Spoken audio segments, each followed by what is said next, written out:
Welcome to Entertainly Educational. Appreciate y'all being here. We got a really good guest on tonight.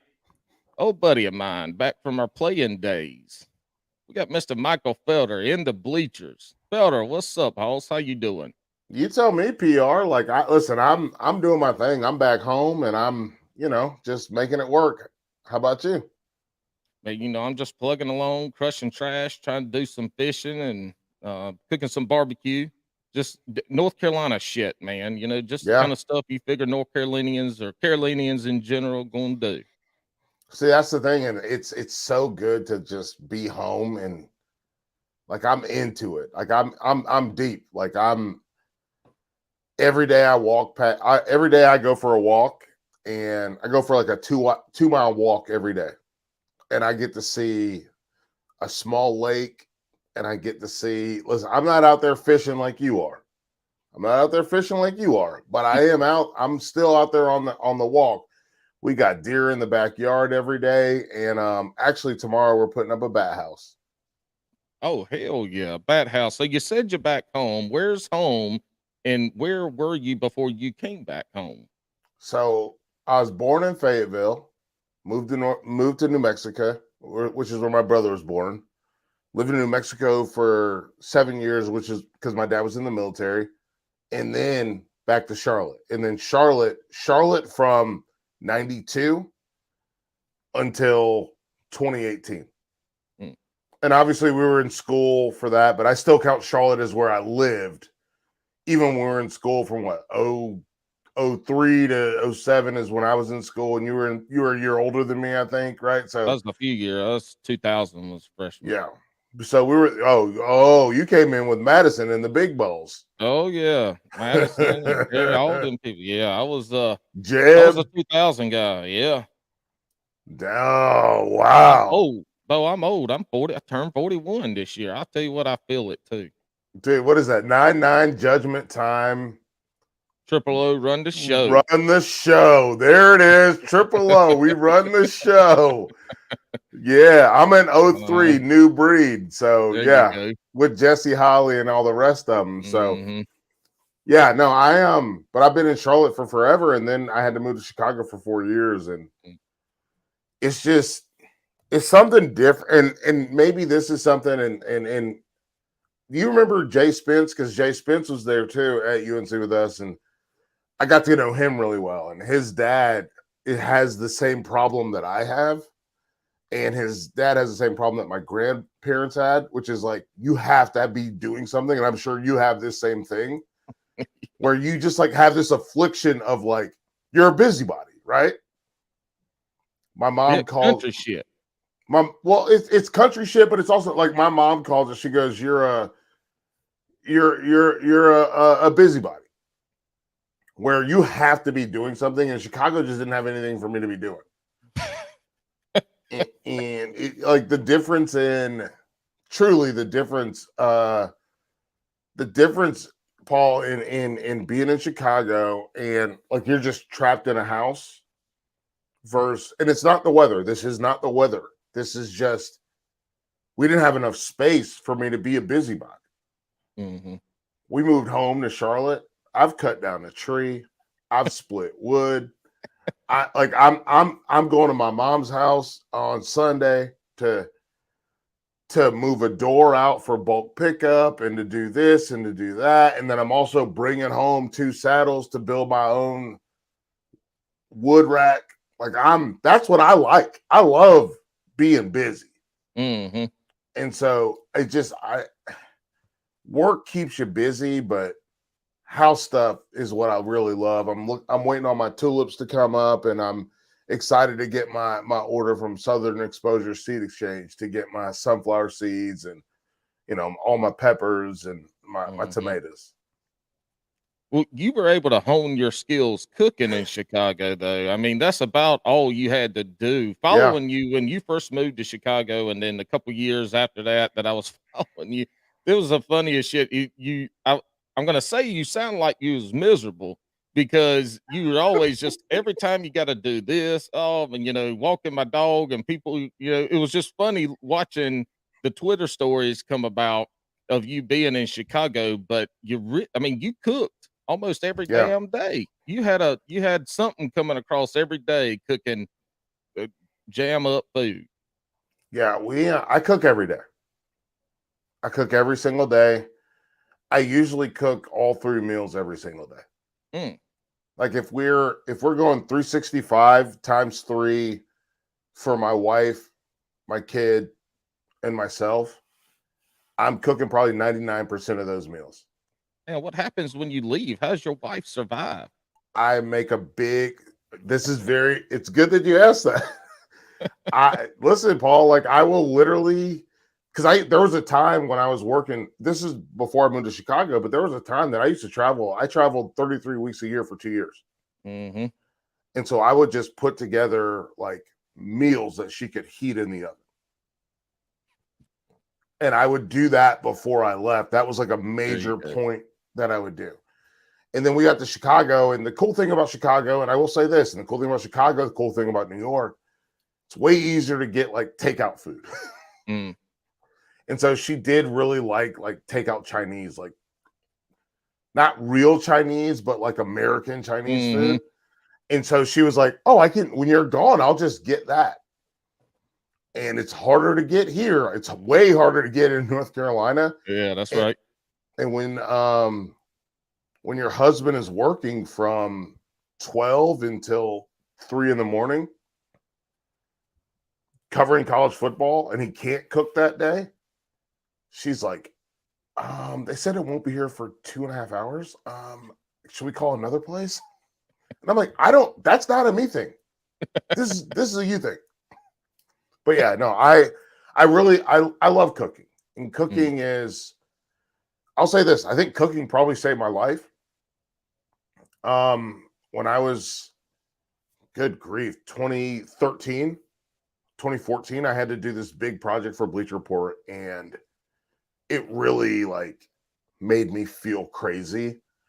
And I was staying up late at night, and then I was eating late at night, and I wasn't cooking, and I was like, it made me feel nuts. And I finally realized that what I have to do is take a step back. And so cooking became my step back. I'm done for the day now. I'm going to cook. I'm stopping at 5. I will spend the next 2 hours making dinner, preparing things, doing things with like intention and purpose, that's my New Year's resolution. It's my New Year's resolution is to do things with intention and purpose when it comes to my wife and my daughter. I want to make sure make sure they understand that I do care about them and that I'm doing this for you. I'm not just doing it because I have to. But going backwards to go forwards, I really had to focus in on something to stop me from staying up until 3 in the morning, looking at watching film and figuring out, is Johnny Manziel the best player in the country? No, he's not. But I had to stop. I had to figure out a way to stop it. You know what I'm saying? Yeah. And with what you do with football, what people hear and see when you're broadcasting is how many hours do you think go into just one broadcast for one game? And you're doing multiple game reviews and previews. I mean, how much time are you putting in for one broadcast? Prep time. That's the part that I don't think folks realize. So like I've called some games. That takes a lot of time because you have to also do the meetings with the team and the whole deal. But even just doing the game reviews, I personally, and I know I'm not normal. I don't feel comfortable doing game reviews if I haven't watched the game live and then watch the game another time at the minimum. I want to watch the game and then watch the game a second time. And I know I have notes that get me to points that I need to. You want to, okay, here. You want to see something insane? Show us. So this is just TCU. Here's the thing: TCU and Georgia, easy. It's a blowout. but this is what it looks like for me. Like this is just going to the second quarter. Mm. This is And for all just for all those that are listening, he just held up a sheet of paper full of timestamps for yeah, 1 quarter. yeah, and that's it. And for games that are closer, like TCU and Kansas State in the Big 12 championship game, there's way more. Mm-hmm. And I have to go back and watch it and then watch it again. And you don't get good angles all the time, and everything doesn't work out for you. But yeah, the thing that for me that matters is I want people that have played this sport to respect everything that comes out of my mouth. I don't care about Johnny Riley from New Jersey who loves the Jets but doesn't know anything about football. But I do care. I care about you. I care about Mm-hmm. Kareem Taylor. I care about Tommy Richardson. I care about those dudes that we played with, and expanding that. I care about other football players. I care that they're like, yo, this guy knows what he's talking about. And that's what matters the most to me. And speaking on that, who are you? Is it that you do? Man, who are Professional. you? What is your professional job? Man, so we're in a weird spot right now. In theory, like technically, I'm a college football video analyst and also a podcaster. I work for Learfield, I work for Stadium, I work for Bleacher Report. I do a bunch of things. And you can tell me more about this because your kids are older than my kid. My kid's in preschool now.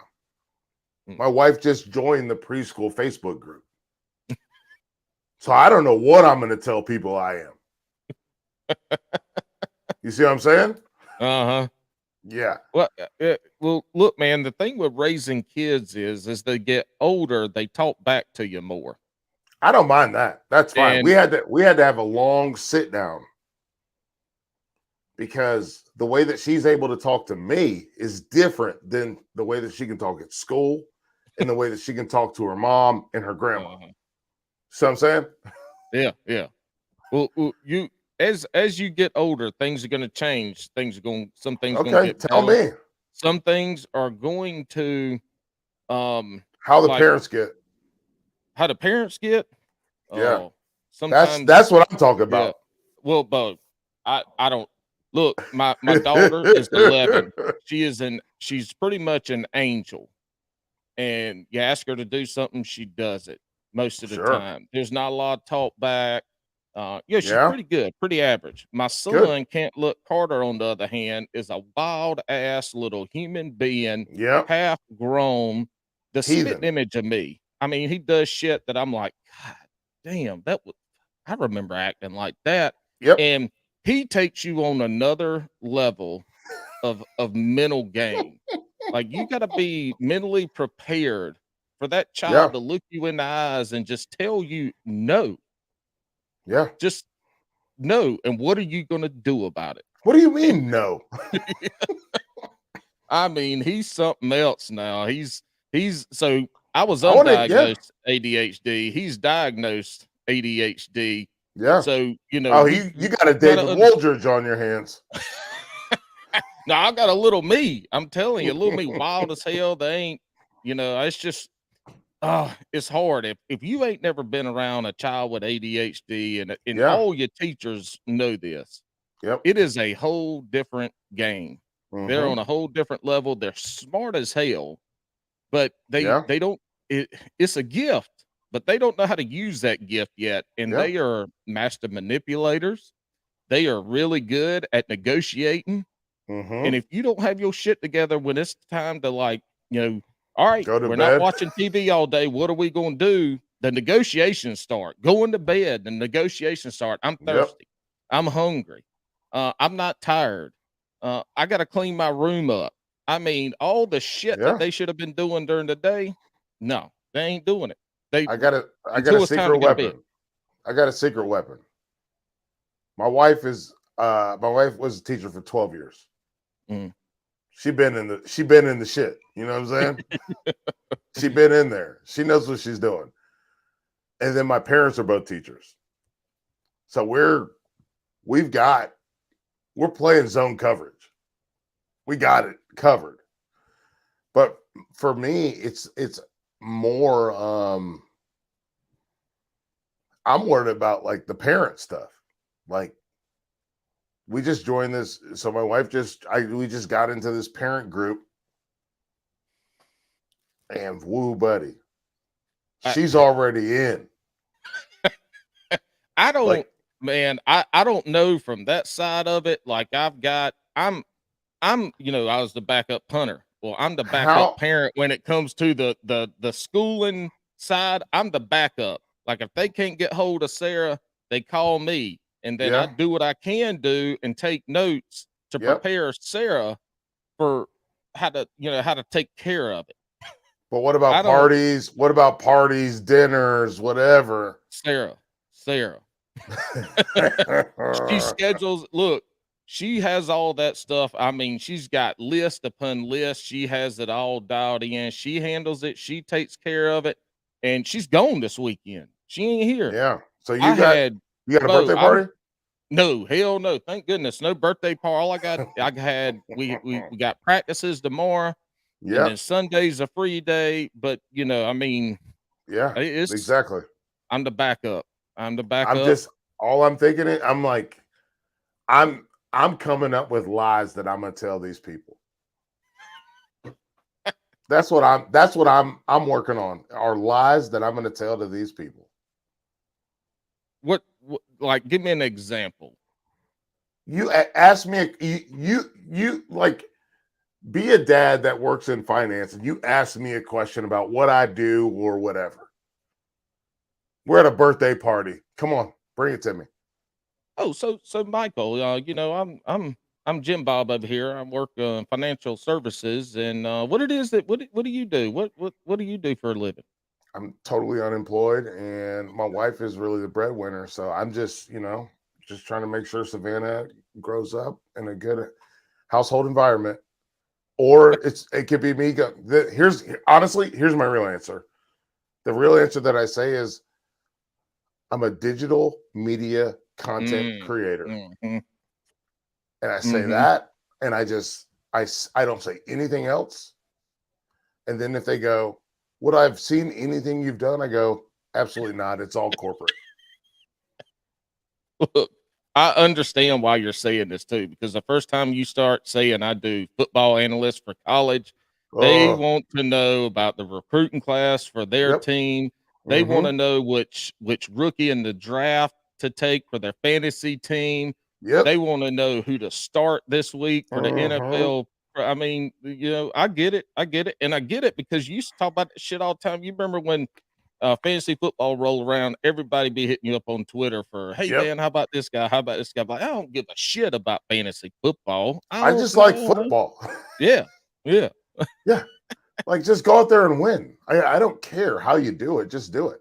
That's right. No, it's going to be my buddy, Stephen Hartzell, a guy I work with Learfield. He has 2 kids, and he's like, you're going to be in the world. You're going to be in it. And when you're in it, you can't get out. He's like, I'm lucky this weekend. He goes, last weekend, I had to do the birthday party and like take his kid to Chuck E. Cheese. He goes, this weekend, my wife's taking him to Chuck E. Cheese. I'm going to be home by myself. And you know what I'm going to do? I'm getting the axe out and I'm splitting some wood. Like, that's like, yeah, I get it. And I haven't met any parents yet, but man, when you're connected into the Bright Wheel app and their text, you got a party for this kid that's at this. And the worst part is these parents that plan party here's what I will say.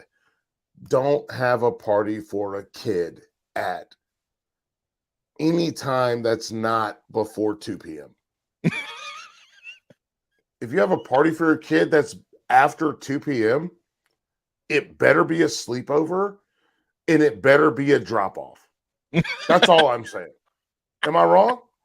Look, yeah, parties. How old's your daughter? 4. Yeah, so those 4 o'clock disasters. I mean, Nightmare. full of sugar, having all the time of their life, get in the car, get home, and it's over. It's The nightmare. nightmare Yeah. for sure. You put Look, turn that into a pizza party that starts at 6, and you're in charge of my kid and your kid and the rest of those kids. Go for yeah, it. I don't care. That's not a me thing. look, you talked about the app. Wait till your daughter starts playing sports and you have to get into Dude, all the parent stuff. I And obviously, us coming from a sports background, background, yeah. it that's where you're gonna be like, oh my god, yeah, oh, that's where shit starts getting wild. Now, my I've daughter does gymnastics, and they have a group text. I'm not privy to that. yeah, It's all the moms, but when we go to gymnastics competitions and shit like that, I mean, I've been wanting to tailgate at some of them, but we can never make it happen because you're there forever. dude. But So you wait till you get into the group chats for sports. I got It's two gonna things. mm, I got 2 things. One, when I was traveling for work, I stayed in so 2 things happened at this. I stayed in the Galleria in I believe it was Dallas. And there's an American Girl doll store there. So they had an event while we were staying there, but there was mhm. also a dance competition there. And so literally I went down to the hotel bar, and there were just like dance parents around. And they're like, my kid doesn't go on for another hour. Can you give me another double? And I was like, oh, I love this. This is fantastic. But the American Girl doll store was like, come on, we have to get your doll. And I was like, this is horrible. And then obviously when I lived in Chicago, we went to the American Girl doll store as well. But my kid Mhm. was too young to like, she was Oh, still a yeah. little meatball. She didn't realize what was going on. Yeah. There's that. And the other thing is, I think that what I've realized early on as a parent is I'm taking a step back. If my kid is interested in getting better, if she's interested in working harder, I will do that with her at home. And we'll go to the batting cages or we'll go to the court or whatever it is.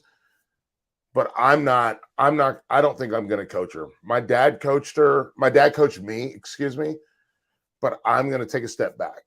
I'm going to take this as a time to learn about volleyball or softball or Mhm. lacrosse or tennis or whatever it is. But I'm going to take a step back, and I already know that like and this may sound crazy, but we were in school when Chris Long was at UVA, right? Mhm. And Howie Long always stood in the concourse because he didn't want to be like on camera and steal the shine Mhm. from his kid. And I don't listen, I'm no Howie Long, obviously, but I think I'm just going to be a quiet parent that watches from however far away I can see everything. And then if she wants my help, I can help her. But if she's not that interested in it or she doesn't want my help, I'm gonna do that because I don't want to push her and make her feel the pressure of, like, hey, Mhm. like even though I wasn't good, like the pressure of your dad played college football, like, you know what I mean? I'm right there with you. And my kids are playing sports ages. Yeah, Well, my daughter does gymnastics, and that's it. I don't know shit about gymnastics right. except But I you're love learning about watching it. it. Kind of. I still don't look. I'll tell you what. I hate going to gymnastics competitions. Every sport I It could be played, there worse. was. She could be a swimmer. Well, at least with swimming, you Have a time. you you have a time. With Yeah. gymnastics, it's judges over there subjectively Yeah.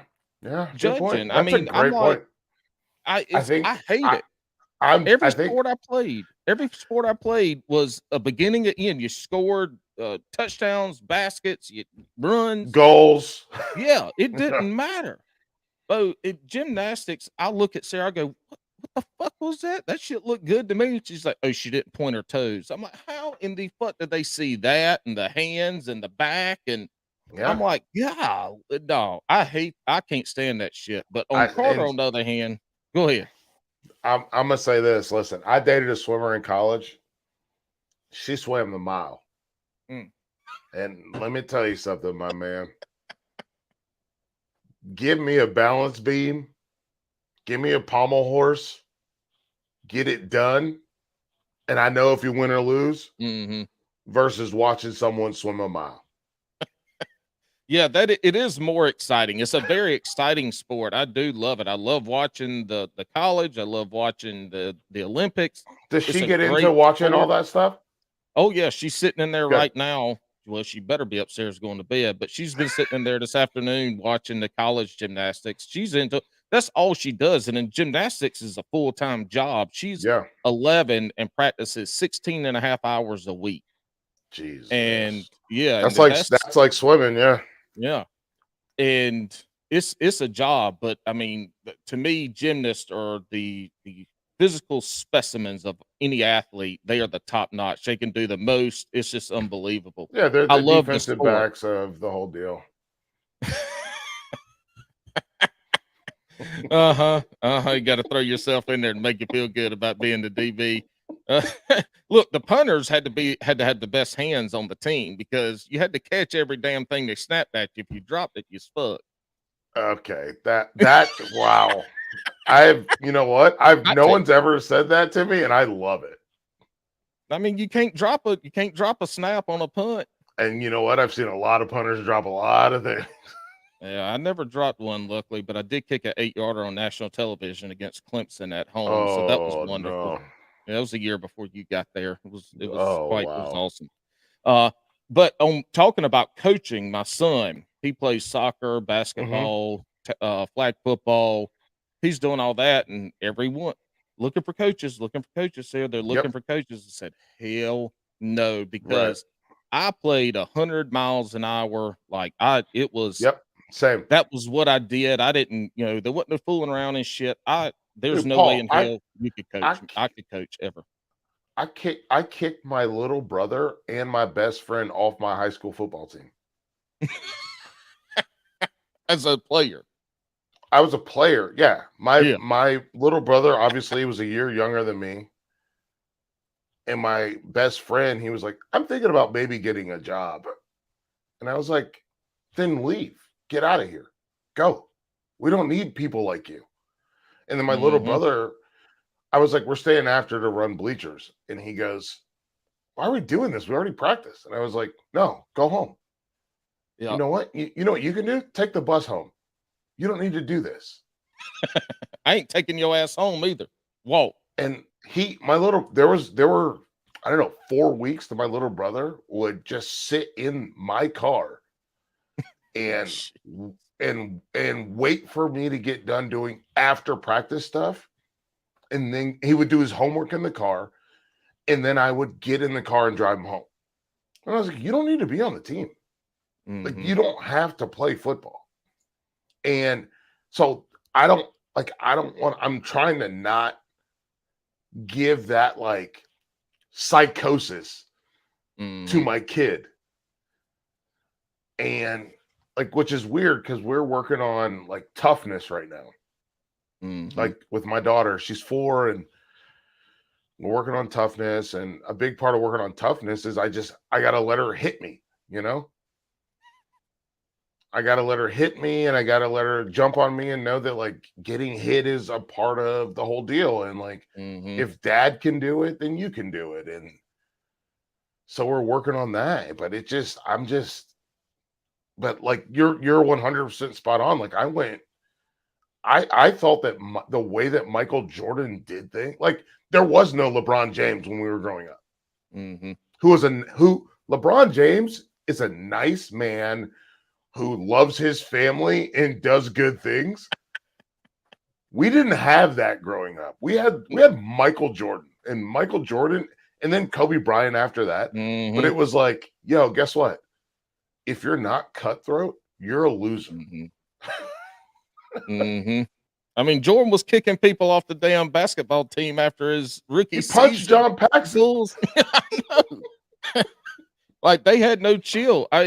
Yes, the old school mentality. There wasn't all a bunch of great. There's some changes that have been made, but for me to be a part of the coaching side, like I can't do it. I can't. I holler, I scream. Like focus to me. Focus is the most important thing, and you can fuck up. I don't care that you mess up. Yeah.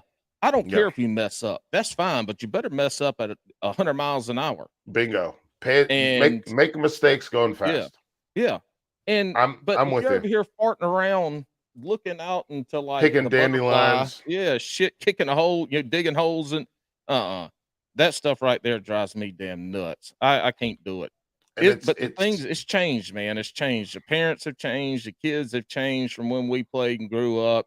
There's a lot more people that think they know shit and they don't know a damn thing.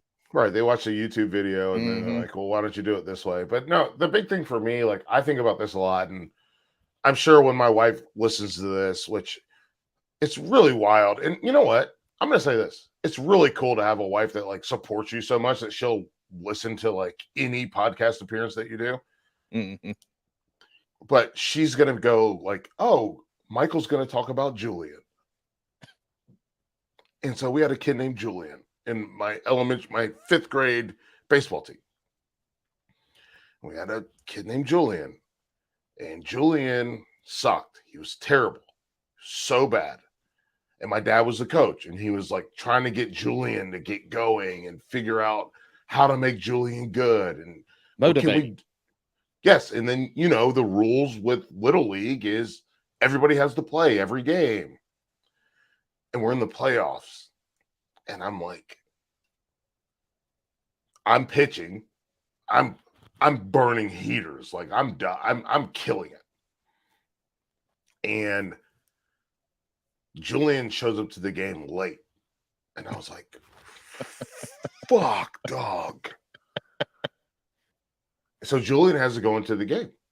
I've also ran out of my innings, so I moved from pitcher to first base.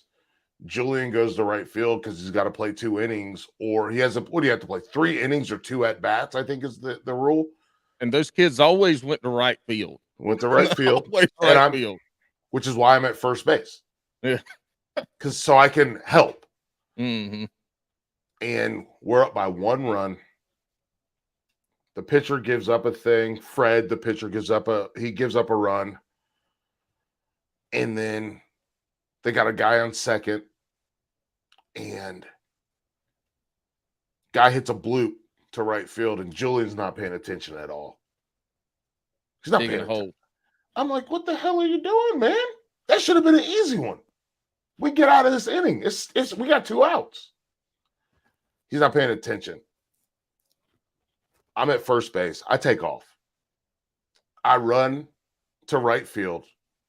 I get to the ball before him. I grab it. I pound it in. Ball comes in. I'm going to say it's a close tie. It's a close tag. They call him safe. They win. And I looked at Julian and I said, that's on you. And then hang on. You want to hear something get bad? This is why I know I can't coach. You want to hear something get bad? My dad's the coach of the team. That's on you, Julian. I went and sat in the van while he had this is our, you have the end of season, like pizza party ice cream party or whatever. My dad's telling them about where we're going to have it. I was like, fuck this. I'm going to sit in the van. And then Julian's parents came over and apologized. Oh, shit. And I go, why did you just stay home? And then my dad gets mad at me because he's like, you don't need to be this mean. And I was like, I can't wait. This is the exact quote.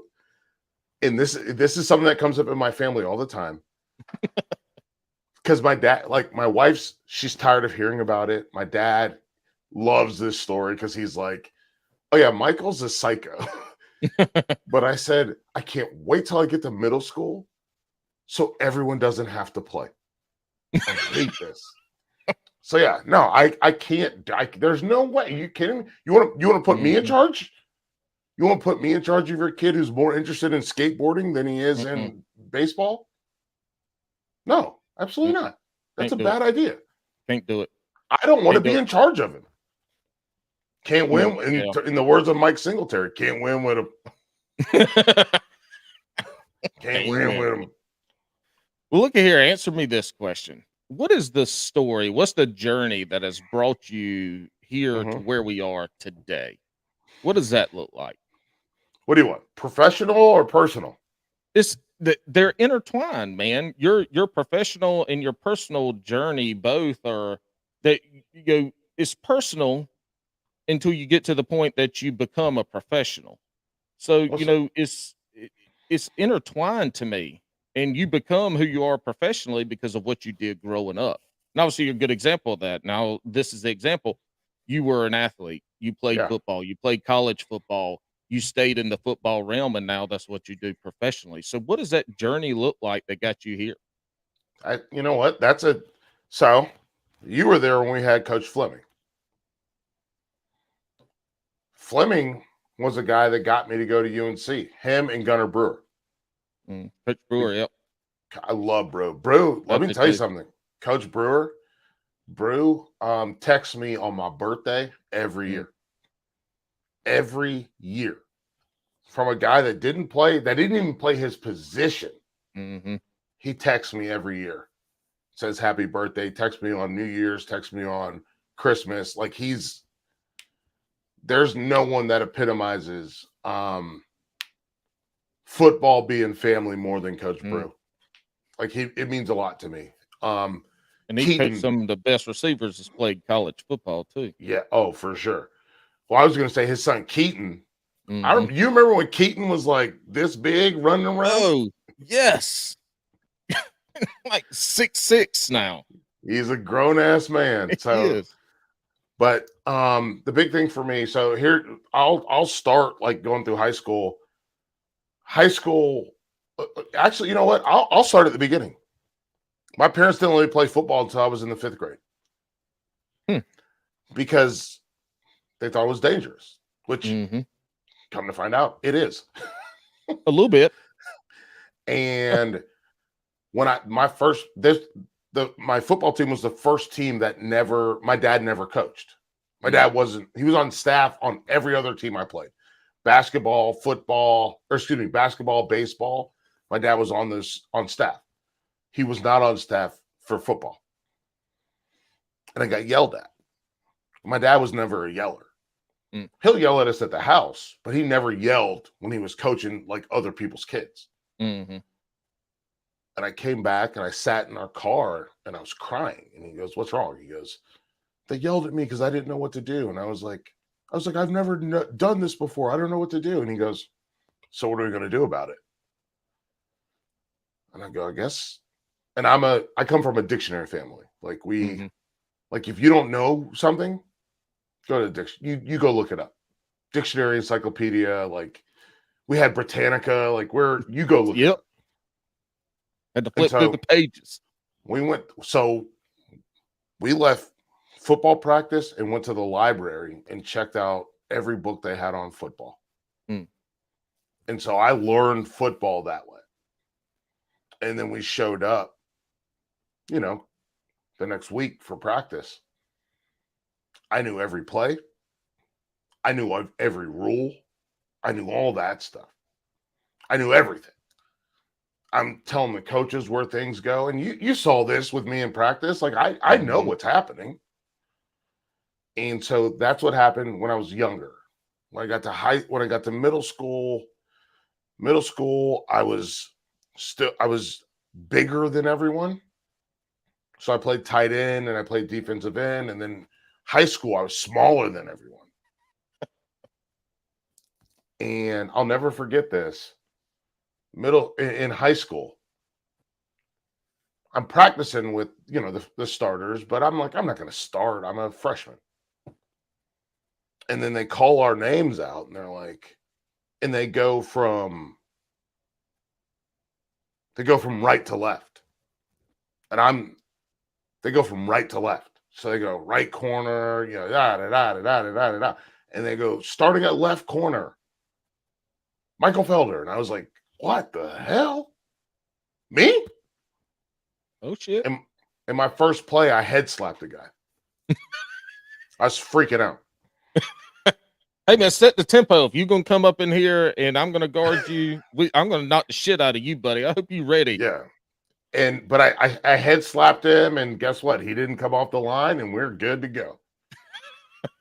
But going through high school, I got to the point in high school where I was calling the defense. Mm-hmm. Like the defensive coordinator would look at me, and he and I would have a conversation about what defense we're going to play. And I started to understand personnel packages and all those things. And then I was like, I'm playing football in college. And then my head coach, my senior year, going into my senior year, my head coach he was doing a big talk about expectations and giving your all. And he said something to me that I think I don't think it was fucked up, but I didn't like it, but it was honest. He goes, take Michael, for instance. And I was like, take me, for instance, for what? He wants to go to UNC. They're never going to offer him. And I was like, well, that's kind of shitty, dude. He's like, thanks for the pep talk, coach. But he's like, he goes, but he could go to ECU. He could go to Duke. He could go to Wake. He could go to App. He could probably go to Virginia. But he has his mind focused on a thing. So when you focus on a goal, you focus on the goal. And so I visited Wofford, I visited Wake, I visited all these, I visited those schools, and I just didn't want to go there. I wanted to go to UNC. I definitely didn't want to play in the ACC if I wasn't at UNC. Mm. I grew up wanting to go to UNC. Mm-hmm. And I got to the point where I was like, I'm not playing college football. I'm just going to go to UNC, because the other part of it is my parents, again, I mentioned they're teachers. They set me up to make sure I was going to be able to go to UNC no matter what.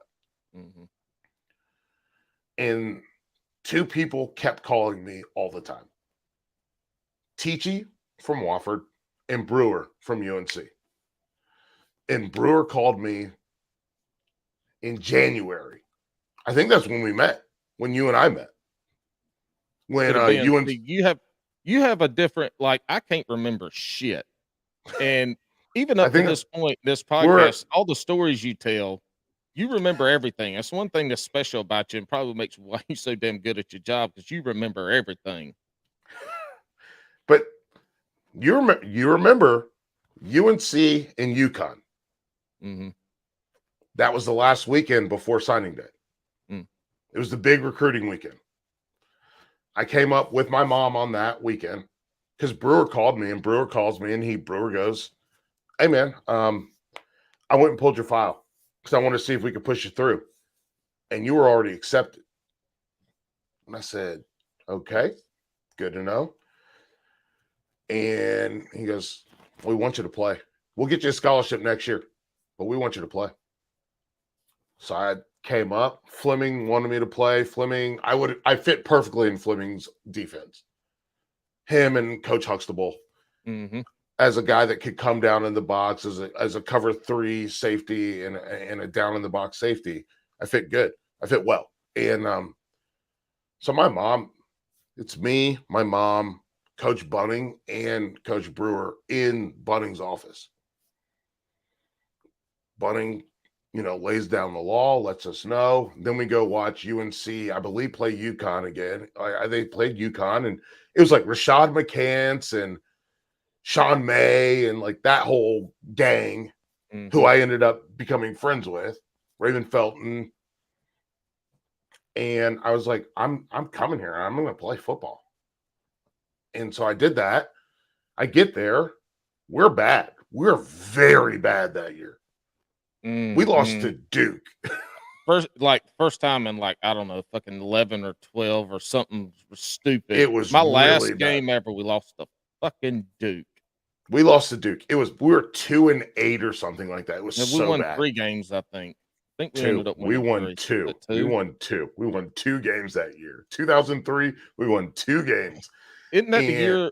Isn't that the year we played Miami, Ohio with Ben Roethlisberger? Or was that no, that 02? was the year before. That was 02. Okay. This is the year we played Wisconsin.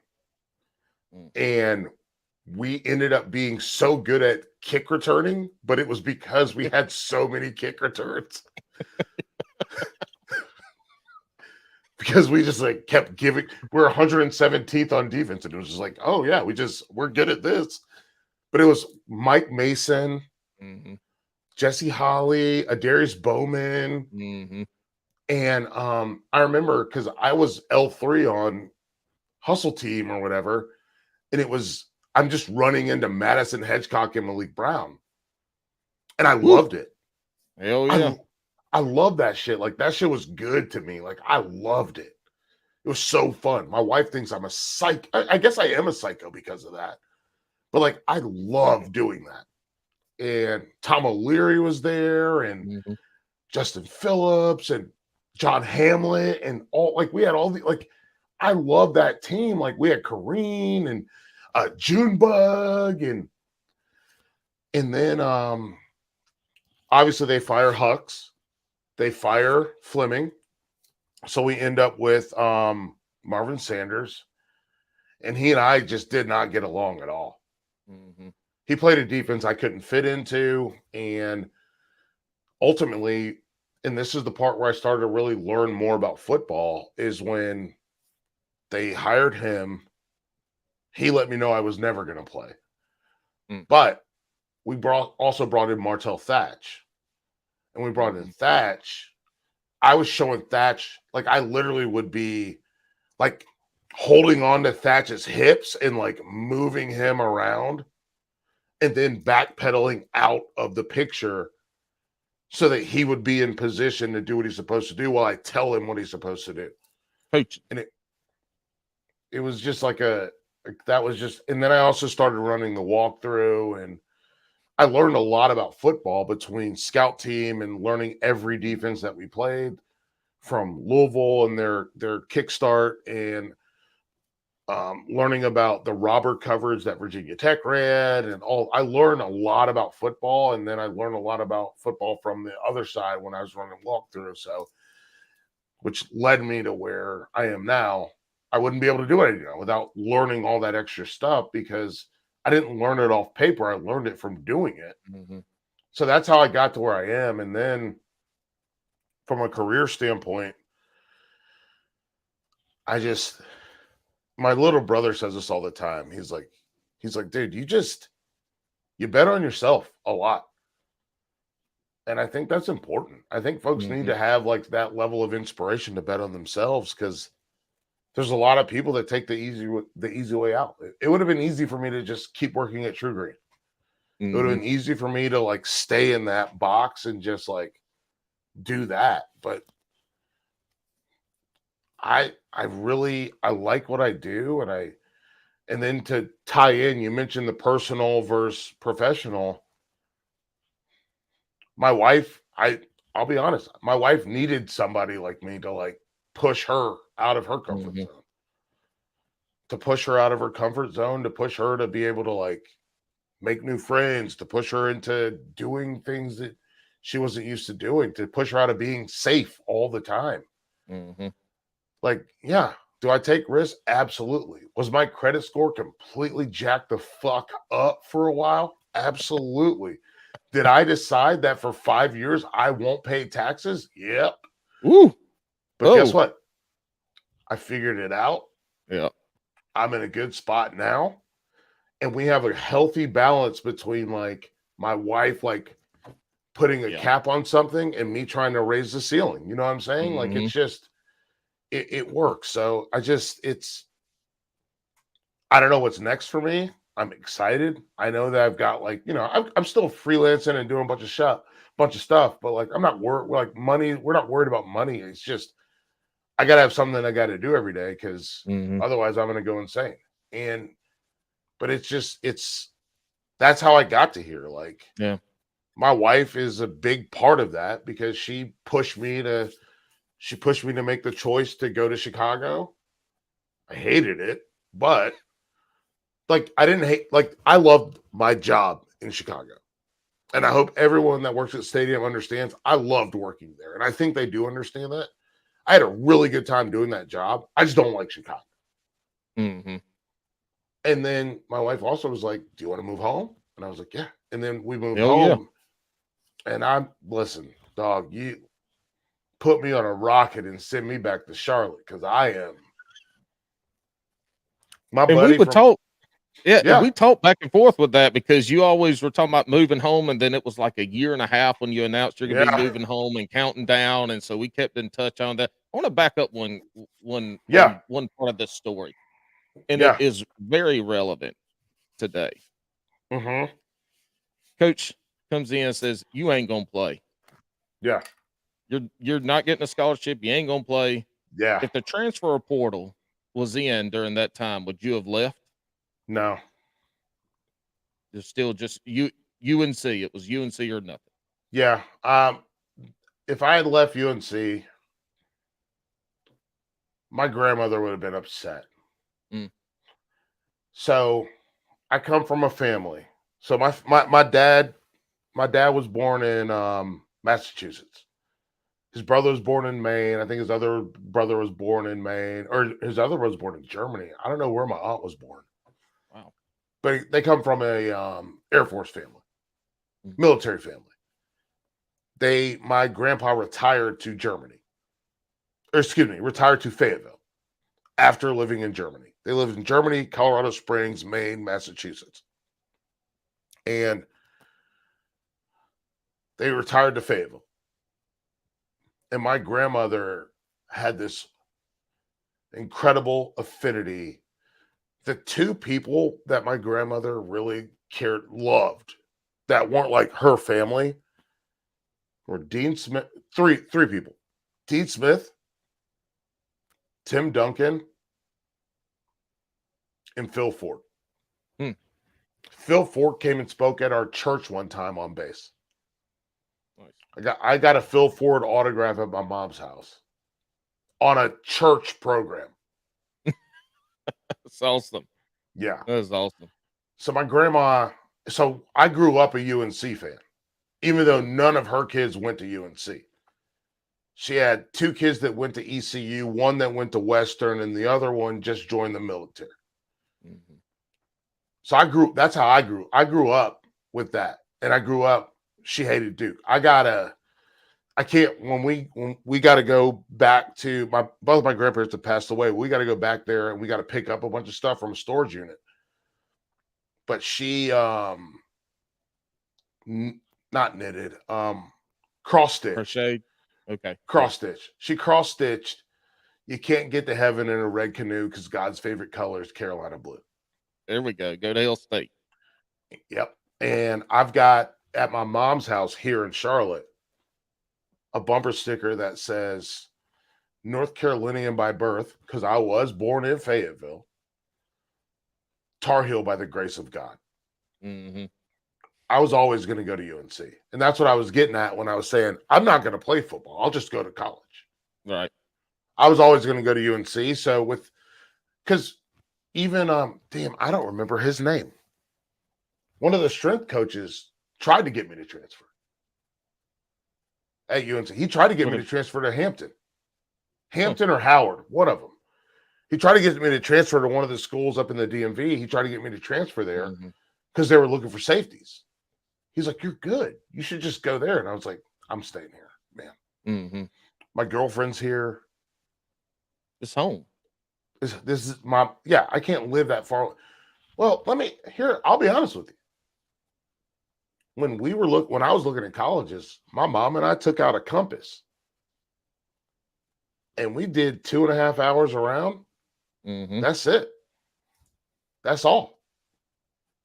You don't even know this. My mom, first semester of my freshman year, my mom every Sunday came up and visited me. Like I'm not kidding about being a mama's boy. Mm-hmm.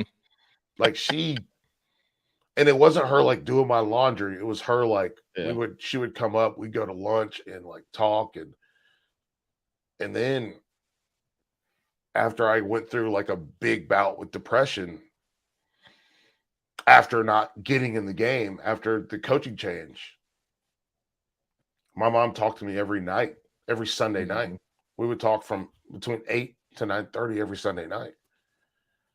And that was just what we did. Like we would just, I'd walk, I'd go to the not the botanical gardens, the garden that's on North Campus before you get to Franklin. I'd go into that garden. It's by the sociology building. Yep. I'd go into that garden and my mom and I would talk for about an hour and I would just and by the way, I will say this, Corey Holiday, Coach Tate, those guys saved my life, man. Like they made sure I got into therapy. They made sure I got into sports psych and they made sure that I wouldn't be here without those guys. So I know that I'm not a huge UNC like yacht rah fan, but I can tell you one thing. UNC's done a lot more for me than they're going to do for some kids that maybe get to the NFL. They saved my life. Yeah, that's amazing, and that shows another side of college athletics, and especially football and basketball. Probably 'cause those are the two most the two most forward facing. But there's a lot of stuff that goes on that fans never hear, never see. 90% of the shit that comes out in the newspaper of these stories and articles is not true. I mean, I can't remember how many times we'd see an article come out. Somebody was quoted saying something, and people are like, "What the fuck? I didn't say that."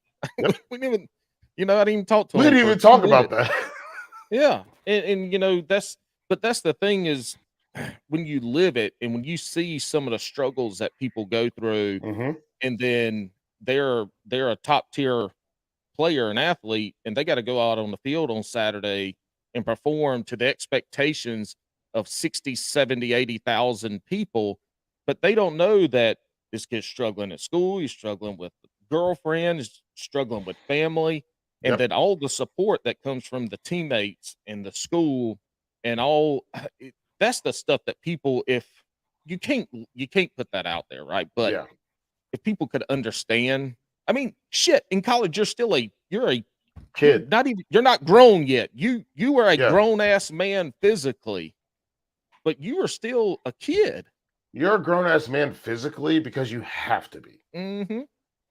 But like everything else isn't. Like you're still a kid. You're just bigger than other people. Those are two different things. Being bigger, like I think about whether it's Khalif Mitchell, who we brought in, or like I think about like even like Jeb was huge, but it took Jeb a while to get like where he needed to be. This is it takes Jonas time. Seawright. Jonas was like Jonas 330 pounds and 6'9". Puff. I mean, Puff. Huge. What about Puff? Yeah, huge human beings, and it's just the mental side. Have you seen Jonas now?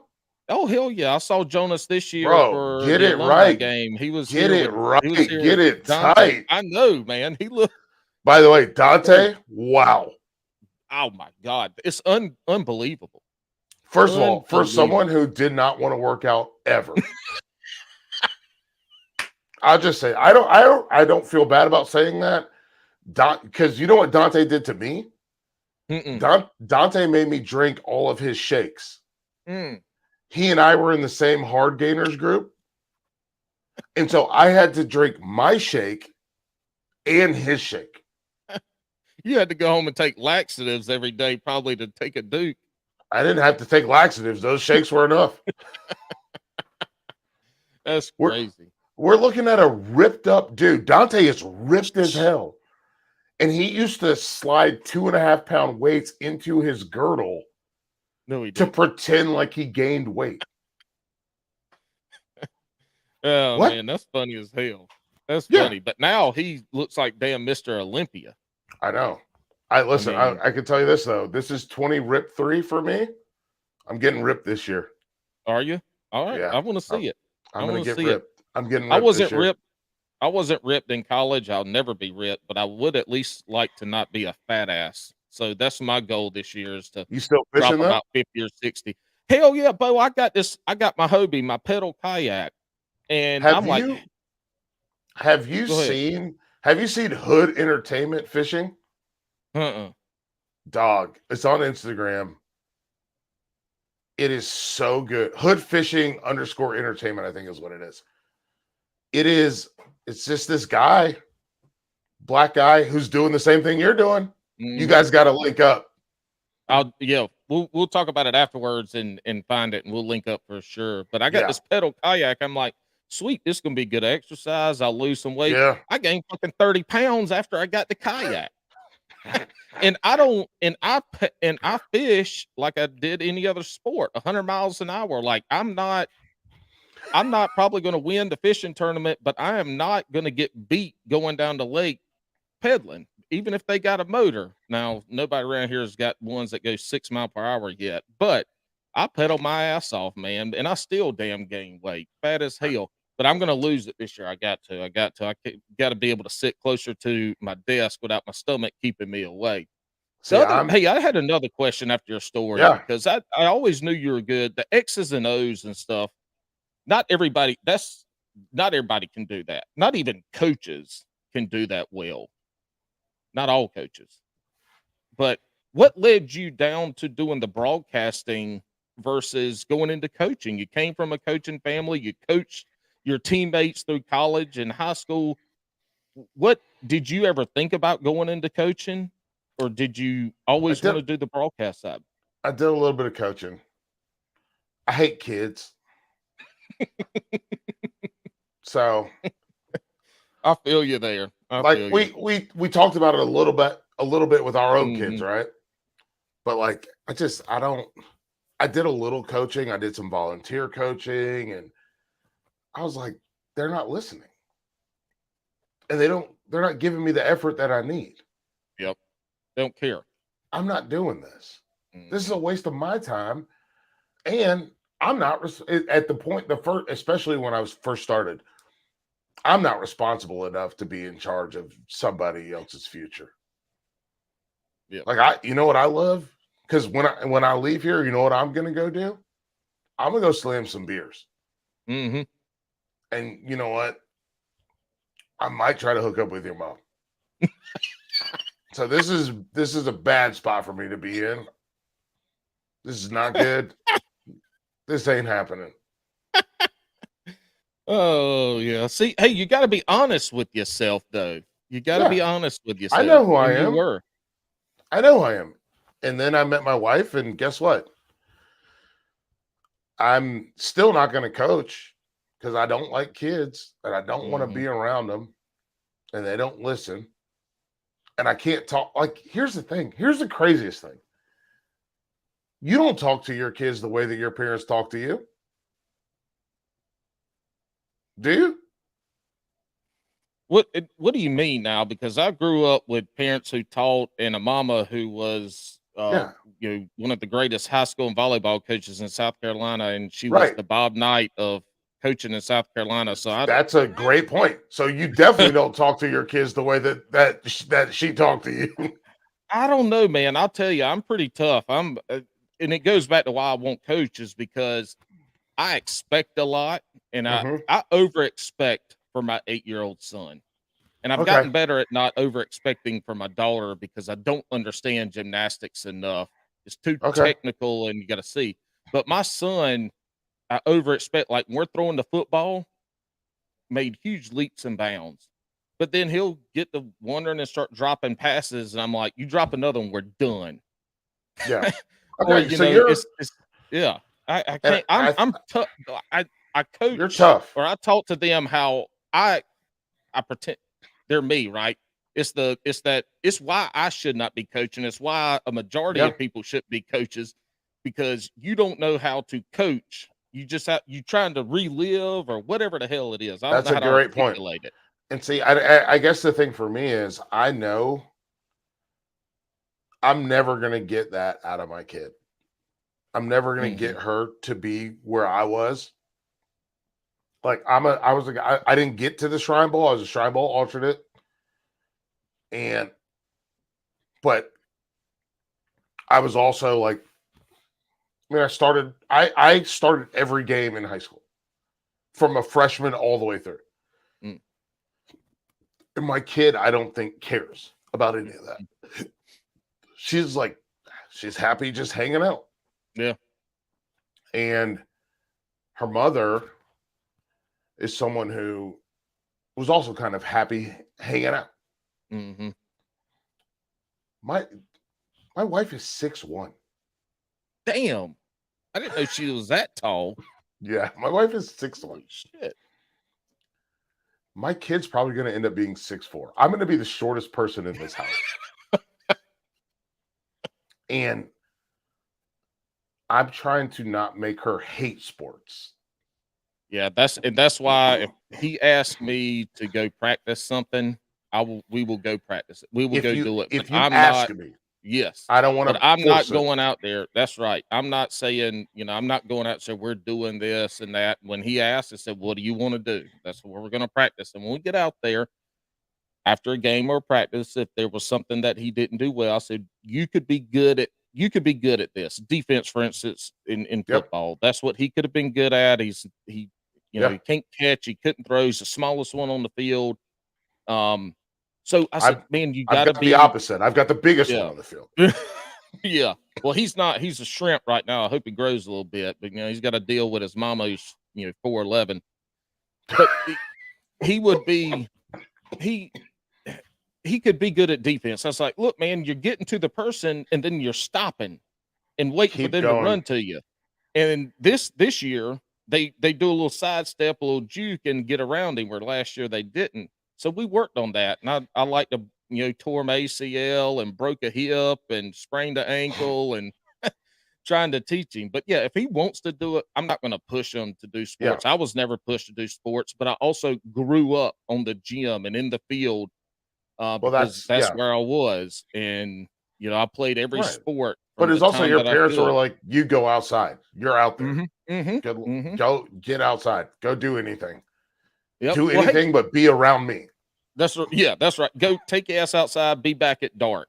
And Yeah. don't go across this road, don't go across this road. This is the 2 Bingo. miles that you have. Oh my God. Back I was driving I drove my wife to we went to my mom's house. And I was like, so we weren't allowed to go across over here and across over here. And she goes, that's a huge area. And I was like, yeah. And that's just the whole deal. Like that's what we Uh-huh. did. Yep. I was like, we used to I you should have seen my wife's face when I told her I rode a bike off a roof. Are you a psycho? And I was like, yeah, pretty much. What else? We had nothing else to do. There was no TV, we weren't playing no games, we could Yeah. not be inside the house. You had to take your ass somewhere else, Come home for and that's lunch. what to do. That's right, yeah. Come home for Yep. lunch. Come home, get lunch, get a grilled cheese, get a bologna sandwich, whatever it Mhm. is, and then get back outside. Oh, you smell terrible. Take a shower, and then you're done for the day. And then you hang out in your Hanes tidy whities in your white t-shirt and watch Nick at Night, and then go to bed. Mhm. You said that you didn't start playing football until 5th grade because Yeah, your parents didn't want you to. So, yeah, funny story about me, I don't think I've told this on Bass and Brews either in all my yeah. stories, but I wasn't allowed to play football at all. I wasn't allowed to play any contact sports because on my left arm, I've got a bone tumor. Mm-hmm, And all it is for some reason my arm decided to like start growing a third arm, mm-hmm. and it didn't. Anyway, it's just a small little bone tumor, still there. It's hard as a rock. Yeah. It's a bone, extra bone on my body. And the doctors told him that he's not allowed to play contact sports, so pretty much no football. Well, at the high school is where they used to do all the sign-ups and give out pads for Pee Wee football, and all the kids are out there. I'm out there riding my bike. I get over there Mm-hmm. doing it, this and that, and you know, out small town where I grew up, so everybody knew me. So you want to play football? I want to play football. I want to play football. And then I knew I couldn't, but they gave me the parent signature Sign up sheet or shit. whatever. The Yeah, sign up sheet. whatever it Yeah. was. The here, get your mama to sign this, so if something happens, we're not liable. Right. Anyway, I run up. She's at volleyball practice, and again, my son is never ending. Like when he wants something, it is just, Yeah. never ending until he gets it, or you just have to walk away. But anyway, I go Dog to with a bone. practice, and I remember waving this damn thing, following her around. She's mad, trying to coach. Anyway, she signs it, and so I start playing football in the 4th grade. Was never supposed to. Funny part of that too is I broke a bone in basketball. I broke a bone in baseball. I ain't never broke shit in football. Matter of fact, I have never been seriously injured in football, but I've been I was my senior year. I only ended up playing like 3 games because I had a fucked up clavicle. It didn't break, but it might as well have. I did it so 3rd game, Yeah. we're playing East Clarendon at East Clarendon. We're not very good Mhm. this year. My football team, most people ever played on my football team in 4 years was 18 people. Good God. Yeah, I was the quarterback. See, that's remarkable because I never played offense in high school. Yeah, see, I played everything. The only time that I came out of the game was on kickoff return and field goals. And even though I did play field goal. I played field goal rush. I played punt, rush. I played defense in that was it. I didn't play. I never played offense. I was only in offense in 5 plays in high school. Yeah. And those 5 plays they're like, hey man, these wide receivers are bitches. Can you come in and hurt this guy? Can you please come in and crack? Can you please come in and crack back on this guy so that we can have a big play? And I was like, yeah, sure, no problem. Yeah, here we go. Yep. Tell me who to hit, coach. I got him. Ear hole. Okay. Yeah. Yes. And that's the thing I loved about football. Oh yeah, I loved hitting people. I was option quarterback. I mean, I could throw, but I was option quarterback, and when we ran, there was no juking for me. If you were in front of me, I wanted to fucking kill you. And that was my mentality. Dude, but I ran funny over. Thing was, I was the punter, but I can't kick. I couldn't kick. I never knew how to kick. The first year we played Hargrave, Coach Powell's like, Robert, you gonna kick? Coach, I can't. I don't know how, man. I don't know how to. So Coach they had Dan Orner trying to teach me how to learn how to kick. And Dan Orner, man, yeah. We'll talk about him in a second. But what's funny is Warren Green was the long snapper for me when I punted. he kicked. He did kickoffs and field goals that first game. That was the first game after 9/11. Yeah, we played Hargrave after 9/11, and he did that. But yeah, can you just tell people, like, for people that don't know, like, there's like another level. There's this weird level of college football where it's like, it's like you play like junior colleges, but they're not technically junior colleges. It's like Hargrave, Georgia Military Institute. What's the other one? I can't remember now. Oh, there's another one that starts with an F. Yeah, they were the places where the kids didn't have the grades to. Well, not all of them, but typically the really good. So just throwing an example, UNC would recruit a kid that wanted to commit, but it had the grades to get in. We signed like 5 kids from Hargrave that year. My freshman year, we signed like 5 kids from Hargrave. Yeah, they used to send those kids there to get their grades up, and then they still played football, and then they'd come in as a freshman as like a 19 or 20-year-old. But yeah, that was it. That was a good ass time. I forgot where the hell I was going with the story. But the point of the story was I wasn't supposed to play football either, and then here I am. Yeah, playing football, doing doing the fun shit. I tell you what, like you talked about grades. I didn't give a shit about grades. I hated fucking school. I wouldn't Yeah. go back to college or high school for $1,000,000. I wouldn't go back. Now, if you said to go back to college for football, I wouldn't think twice about it.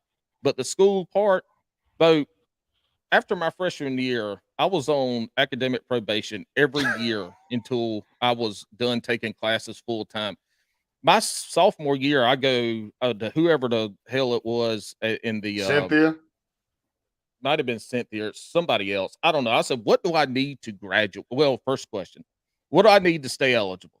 You Yep. need this, this, and this. So every year, I would go take summer school classes and come back and get eligible.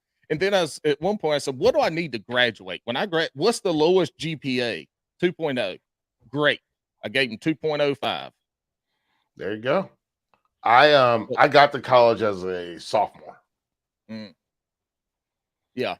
See, I went to a school with So 500 people, 7 through 12. yeah, They want no exactly. college credit classes coming into Exactly. there. Yeah, I got to college as a sophomore because my parents again were teachers, and I took all AP classes, and I scored high on my AP test, and got to school as a sophomore, and then I fucked off pretty hard. I came in as probably, as a freshman, and I still fucked off really hard. Hey, Greg Wolfter came in, and oh boy, was able to graduate. Like you had to take so many semesters before they would legally let you, or I say legally, for the university to let you Sure. graduate. And Wolfter like had to just keep taking classes to play football, but Yeah. he was done. He could have graduated, but he didn't Him have the. and David Marazzo. Mm-hmm. Marazzo was in grad school when I got there. Yeah, it's crazy some of the opportunities. And again, it goes back to the history of the folks that are on that field playing. You have no idea how those kids grew up Yep. usually. I mean, the majority Yeah. of people don't. And that's the So, thing. And I'll say this.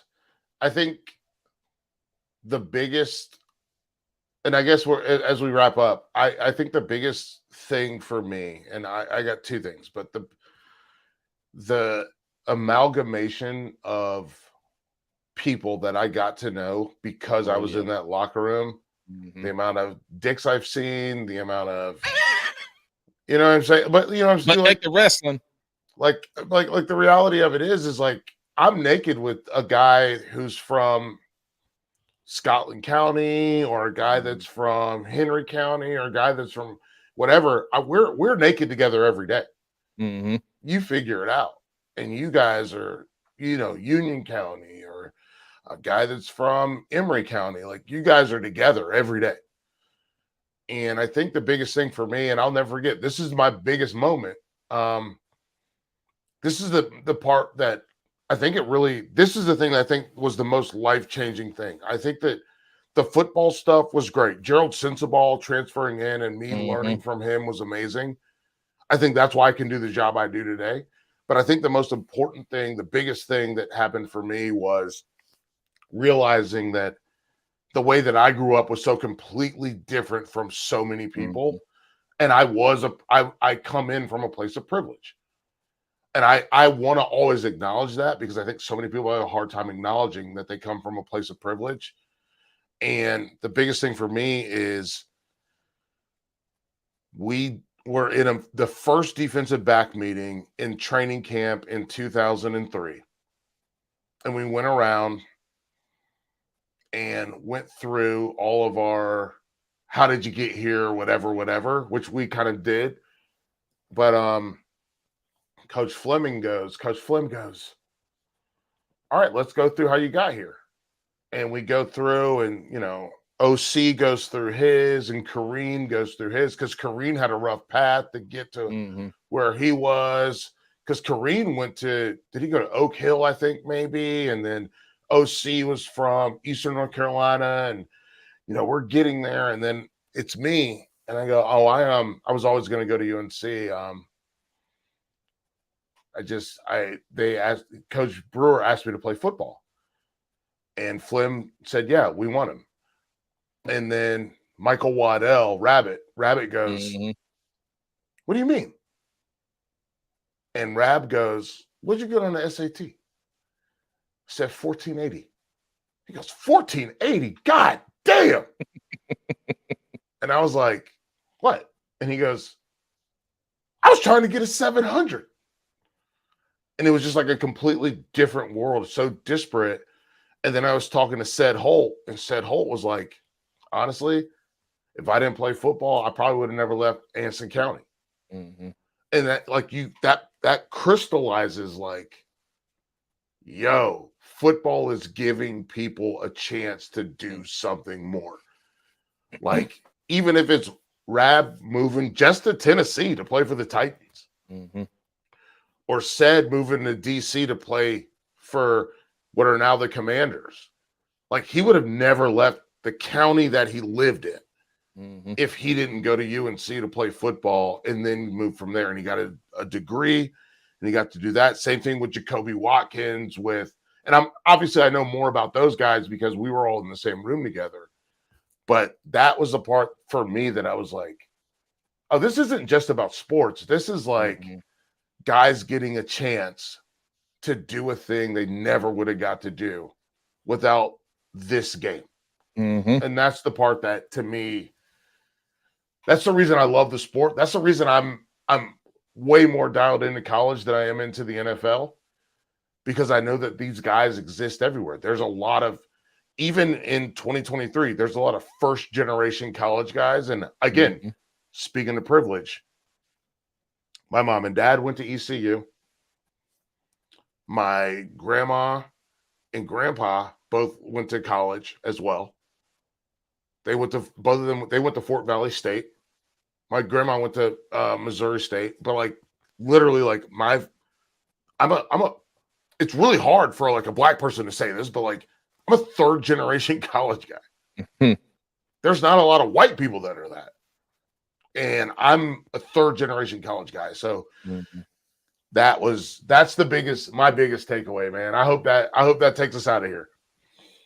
Yeah, it does. And that's again, it goes back to what the fans don't understand there's life changes that these kids are making. It's not always going to the NFL and making millions. It's being the first one to ever go to college, more or less graduate. Right. And it's a family, 120 people on a football team in college. Yes, it is. There's a lot of walks of life, and you get the smorgasbord of people, and you make some good friends on that. Well, look, man, I appreciate you coming on. This is a good time, reliving some old times and getting caught up. You're down in Charlotte. We're going to have to get together at some point. Yes, sir. Not too far away. If you ever come back to a Carolina game, I think the last one you came to was when Georgia Tech beat us like 85-70. Yeah, that was bad. That's been a while ago. That was probably like that 2012. That would have been the Butch Davis years, but it's 2012. It's also the same. It's 2012 because it's also the same day that Johnny Manziel beat Alabama. That's wild. Well, man, I appreciate you. Tell folks where they can find you on the social medias and your website and what you have going on that side. Make sure you check out itsfelder.substack.com. We do 2 things for premium, 1 thing for free every week, and It's Felder on Instagram, and then obviously In the Bleachers on Twitter. There we go. Y'all check it out. It's a good time. You're gonna tell about the podcast. Oh yeah. Oh God. Yeah. I always forget about that. we got to get you on too. Right, man. I can talk football, gardening, and shit too now. I'm all down for it. You better watch out, man, because we love to talk some gardening. Hit D Pod, Hand in the Dirt. It's a gardening podcast about football, so check it out. You can find it on anywhere you find podcasts. But yeah, Hand in the Dirt. We have a good time. It's me, Stephen Hartzell, and Michael Serber. We have fun, man. It's fun. We recorded one today, and truly, we had it'll come out next week, but there is a long talk about a chicken massacre. My buddy lost 3 chickens. Oh shit! Yeah. Uh-oh. Yeah, I have to listen to that because I love some chickens now, but there's something, they're hard to keep alive sometimes, depending on where you live. But look, thanks again for coming on. We didn't get to talk about the food, but check out. We'll talk food. Yeah, y'all check it out because you're going to get a healthy dose of X's and O's on football, and then some badass recipes and delicious Yes. food that you can cook along with it. It's nothing like you're going to find on the internet with food and football, unless you follow old Felder there. All right, buddy. I appreciate it. Thank you for coming on. We'll holla at you. And until next time, we'll see y'all.